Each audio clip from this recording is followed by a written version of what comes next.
Okay, I'm sitting here in the studio with Bill Schnee. Bill is one of the finest engineer producers I've ever worked with, and we spent a great deal of time with Jeff Porcaro. And I just thought we'd sit here and talk about Jeff and the impact he's had on all of our lives. And take it, Bill. It's all Thank you. yours. Yeah, quite an impact. So many things. After Jeff's passing, a Japanese magazine did a little documentary on him, and there was mostly family and whatnot. And I know I was the only engineer producer that was in it. I don't remember about the musicians, but it was really rough writing that at the time because it was so close to his passing. And interestingly enough, when Lee contacted me the other day and said, "Why don't you do one of these?" I went and got some of the points out of it and literally started tearing up again. Yeah. So I'm gonna, and here I go again. It's tough. It's real And here hard. I go again. I can't believe it. So I'm gonna read this and try to not look like a total goof.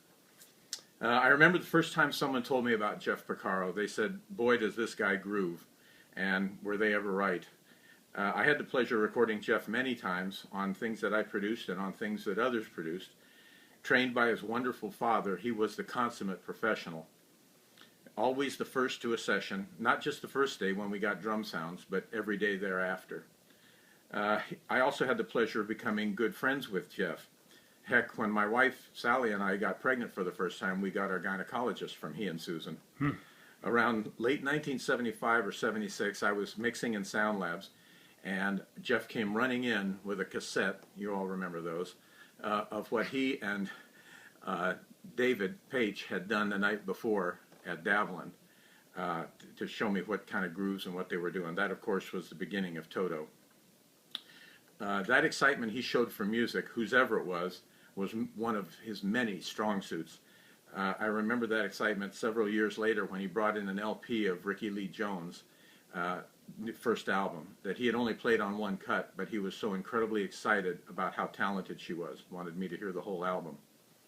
He was one of the most giving musicians I've ever seen, always wanting to help anybody else. Several times I had this sort of problem with Jeff. One time I was producing a single for Geffen Records on some band, and it's funny, I remember Geffen Records, I don't remember the name of the band. The A&R person had said, the band's drummer's not very good, you're going to have to get someone else, so I had gotten Jeff. After we got the drum sounds, I played him the previous version that they had done, and Jeff insisted that the kid go out and try it. And of course, now the poor kid was more nervous than ever with Jeff in the control room and watching him. But he went through several takes, and then Jeff went out and nailed it on the first one. Like many great drummers, Jeff would get his groove super quick, and then he would patiently play it as many times as it took for the rest of the band to coalesce. Lee, of course, was right there with him on the first take. When my studio was almost complete, I called Jeff and asked him if he would bring the guys' Toto down to hear what my room sounded like. We put down a few rough tracks of what eventually became Toto 4. We cracked a bottle of bubbly, and Jeff gave a really sweet toast to the room. Several years later, he asked me to do his instructional video in the room. But I also loved his incredible wacky side. We all know the stories of peeing in Jay Graydon's gig bag or walking out on the Ricky Lee Jones session. He was incredibly loving and giving, but would not let anyone disrespect him. What really blew my mind is that I had just been to his house a week or so before he passed because we were working on a live to 2-track percussion album. There was only one, and there'll never be another. Absolutely. Absolutely. Love that man dearly. I miss him. Wow. But I'm glad to be here with you and that we're still in this together. Yeah, absolutely. And everybody look at, here's Bill's studio here, and this is still one of the finest rooms in Los Angeles. Whenever I get called to come here, I just go crazy. The walls of shame here.